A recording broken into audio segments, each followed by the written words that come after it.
ওনারা সবাই একসাথে রাজপথে নেমেছিল, কিন্তু কিন্তু এই আন্দোলন পরবর্তীতে অন্যদিকে রূপ নেয়। আর ইউনিসি তাদের যে অপারেশন খরচা প্রস্তুত করেছে, যাতে যে মডেলের স্কুলিং মডেলের যে প্রস্তাব করা হয়েছে, যাতে সাতকলের তার স্বাতন্ত্র্যবোধ এবং সক্রিয়তা হারাবে। আমরা ঢাকার ইন্টারমিডিয়েট বলতে চাই, আমরা ক্রমক্রমেই ঢাকা কলেজের সক্রিয়তা ও স্বাতন্ত্র্যবোধকে হারাতে দেব না।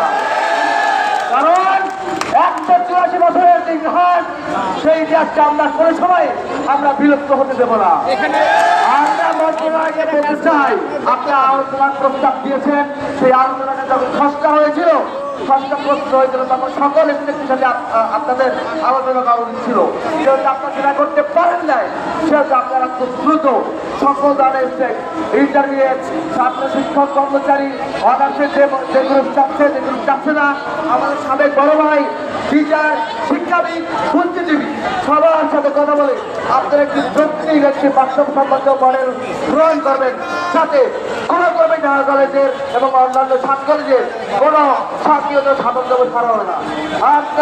আমরা বলতে চাই, সক্রিয়তা এবং স্বাতন্ত্র্যবোধের মধ্যে শুধুমাত্র এখানের মধ্যে অনেক বিষয় রয়েছে, অবকাঠামো, শিক্ষক কর্মচারী, ছাত্র সংখ্যা, ডিপার্টমেন্ট, স্থাবর সম্পত্তি এবং সেখানে যে বয়েস গার্লসের যে দেওয়ালগুলো আছে, সবগুলো স্বাতন্ত্র্যবোধের মধ্যে। এর মধ্যে আপনার কোনো নষ্ট করে আপনার কোনো ধরনের নতুন করে কাঠামো আমরা বেড়ে দেবো না।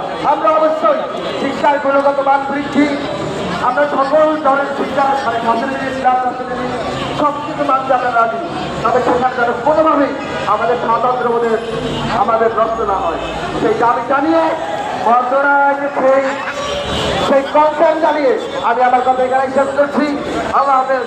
বাংলাদেশ জিন্দাবাদ, ইনকিলাব জিন্দাবাদ।